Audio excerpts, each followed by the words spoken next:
오늘은 드디어 9화 방송을 앞두고 있는 시점에서 8화까지 드러난 이야기들을 바탕으로 앞으로 벌어질 전개, 그리고 그 안에 숨은 복선들을 낱낱이 뜯어보겠습니다. 특히 주목할 점은 여리와 강철이 사이에서 점점 커져가는 감정의 골이에요. 여리는 마음 한편에 자리 잡은 윤갑에 대한 추억과 현재, 눈앞에서 인간적인 따뜻함을 보여주는 강철이 사이에서 혼란을 겪고 있어요. 그 감정은 단순한 사랑이 아니라 트라우마와 그리움, 그리고 책임감이 뒤엉킨 복잡한 감정이에요. 여리는 강철이에게 끌리면서도 이건 윤갑의 몸이니까 가능한 거야라는 자책감에 휘청이고, 강철이는 그런 여리를 향한 감정을 숨기지 못하면서도 윤갑이란 존재를 뛰어넘지 못하고 있죠. 결국 두 사람 사이엔 육신과 영혼, 지금과 과거, 그리고 사랑과 속죄라는 네 개의 축이 교차하고 있는 셈이에요. 가장 먼저 눈여겨봐야 할 건 여리의 감정 변화예요. 처음 강철이를 만났을 땐 공포였죠. 자신의 인생을 망가뜨린 존재, 할머니 넙덕을 죽게 만든 악신, 그리고 어린 시절 윤갑과의 인연까지 뒤틀어버린 원흉. 하지만 7화와 8화에서 그 강철이가 자신의 목숨을 걸고 막도를 쫓고 눈앞에서 피투성이가 되어 쓰러지는 걸 본 순간 여리의 마음도 달라졌습니다. 그 변화는 단순한 감정이 아니에요. 무당으로서 신기를 타고난 여리는 영혼과 혼백을 보는 존재잖아요. 즉 윤갑의 몸을 하고 있는 강철이를 바라보며 이젠 단순히 강철 이약신으로 구분할 수 없게 된 거죠. 몸은 윤갑, 마음은 강철. 그런데 그 강철이란 존재가 점점 인간적인 면모를 보여주기 시작하니까 여리도 혼란스러울 수밖에 없어요. 특히 8화, 비오는 주막 마루에서 손으로 머리 위를 가려주는 강철이 노포 자락을 덮어주는 그 장면. 이건 단순한 플러팅이 아니라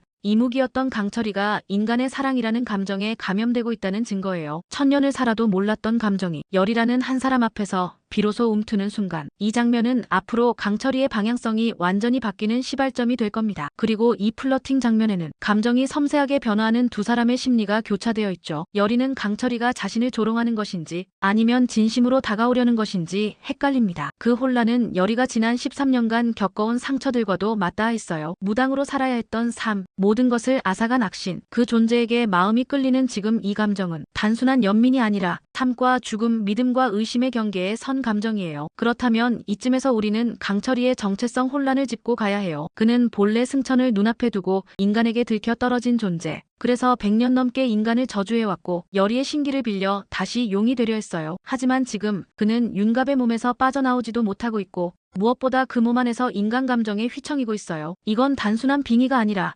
정체성의 융합이에요. 강철이는 점점 윤갑의 기억과 감정에 스며들고 있어요. 그리고 윤갑이 평생을 걸고 바랐던 백성을 위한 세상, 그 이상이 강철이의 마음을 서서히 흔들고 있죠. 심지어 그는 왕이 아닌 백성 편에 서서 분노하고 여리의 상처에 함께 아파하고 자신이 인간이라면 절대 느낄 수 없는 감정에 몸을 맡기기 시작했어요. 반대로 윤갑의 잔재는 사라진 걸까요? 아니에요. 여리 앞에서 강철이가 가끔 멈칫하는 표정, 그리고 윤갑처럼 백성을 언급하며 분노하는 장면들. 그건 윤갑의 의식이 완전히 사라지지 않았다는 복선이에요. 특히 윤갑의 어머니가 강철이를 윤갑으로 믿고 품을 때 강철이도 그 품에서 잠시 눈을 감는 모습은 그 안에 또 다른 누군가가 살아있다는 암시로 보이기도 했죠. 결국 우리는 이런 시나리오도 생각해봐야 해요. 지금 여리가 사랑하게 될 존재는 윤갑도 아니고 강철이도 아닌 윤갑의 몸에 들어앉은 강철이라는 새로운 혼종. 그리고 그 혼종이 인간의 감정과 신의 힘을 동시에 가질 때 팔척귀와의 최후 전투가 가능해진다는 거죠. 팔척귀 이야기를 한번 해볼까요? 왕가의 피를 타고 도는 광증, 그리고 중전의 태아까지 노린 정체불명의 살. 우리는 7화에서 그 실체가 막돌이라는 수살기라는 걸 알게 됐고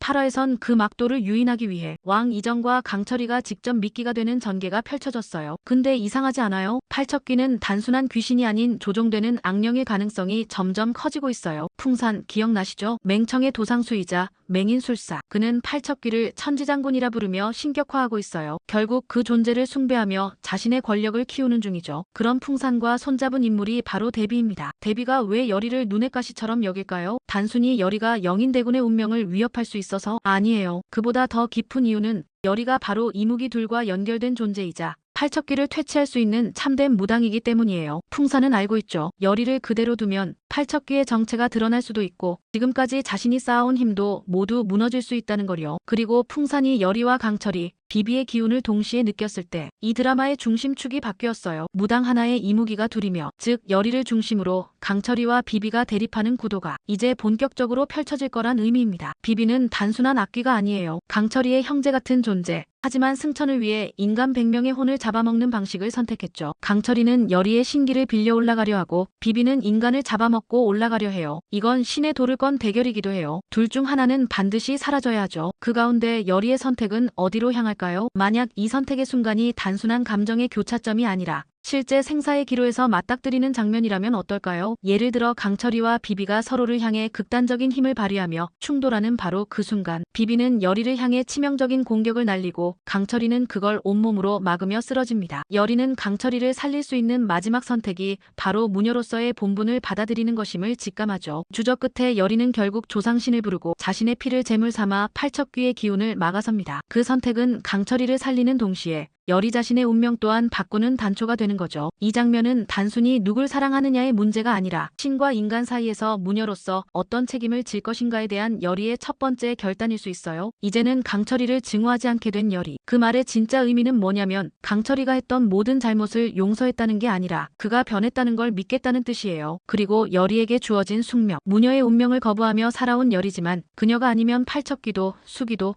심지어 대비와 풍산의 검은 손도 막을 수 없다는 걸 이제 그녀도 깨닫고 있죠. 구화에서 가장 가능성 높은 전개는 강철이의 인간화가 더 진전되며 팔척귀의 실체를 마주하게 되는 장면. 그 순간 여리는 스스로 신의 길을 받아들일 수밖에 없어요. 강철이와 함께 혹은 그를 밀어내며 말이죠. 또한 이정의 피를 흘리는 장면. 이건 단순히 막도를 유인하려는 행위가 아니라 왕이 권력보다 생명을 선택한 상징이에요. 그 피는 곧 왕가의 속죄이고 팔척귀가 품은 원한에 대한 첫 번째 사과예요. 이건 시청자 입장에서 아주 중요한 복선이에요. 팔척귀는 누군가의 죽음으로 왕가의 원한을 품게 됐고 그 복수가 대를 이어 이어져 오고 있어요. 그 복수를 끝내는 건 살인이 아니라 인정과 속죄라는 메시지가 담겨 있는 거죠. 자, 마지막으로 하나 더. 윤갑은 정말 죽은 걸까요? 지금까지 단 한 번도 윤갑의 혼백이 떠났다는 장면은 나오지 않았어요. 오히려 여리 앞에서 강철이가 무심코 흘리는 말들, 예전 윤갑처럼 백성을 언급하는 태도들, 이건 윤갑의 혼이 아직 몸 안에 있다는 복선일지도 모릅니다. 그렇다면 구화에서 그 복선이 드디어 터질 수도 있어요. 그리고 그 장면은 단순한 대사가 아니라 시청자의 눈과 귀를 완전히 사로잡을 장면으로 연출될 가능성이 큽니다. 예를 들면 절체절명의 위기 속 여리가 쓰러진 채 이름을 부르는 순간 강철이의 입에서 전혀 다른 목소리가 흘러나옵니다. 그 목소리는 분명 강철이의 것이 아닌 오래전 여리가 사랑했던 윤갑의 목소리. 주변에 있던 왕과 무사들, 여리의 눈앞에서 혼란에 빠지고 여리는 믿을 수 없다는 듯 눈을 크게 뜨죠. 한 손으로 가슴을 부여잡고 고통스러운 듯 주저앉은 강철. 그리고 그 속에서 잠시 떠오른 윤갑의 의식. 여리야, 내가 지킨다. 이 한마디가 극의 중심을 흔들게 될지도 모릅니다. 단순한 빙의가 아니라 두 존재의 의식이 얽히고 설킨 혼용의 순간 여리는 눈물과 함께 고개를 끄덕이며 그 누구도 아닌 윤갑이 있는 강철이를 받아들일 결심을 하게 될지도 몰라요. 위기에 빠진 여리 앞에서 윤갑의 목소리가 강철이의 입을 통해 나오는 순간 여리는 다시 혼란에 빠지게 되겠죠. 사랑했던 사람,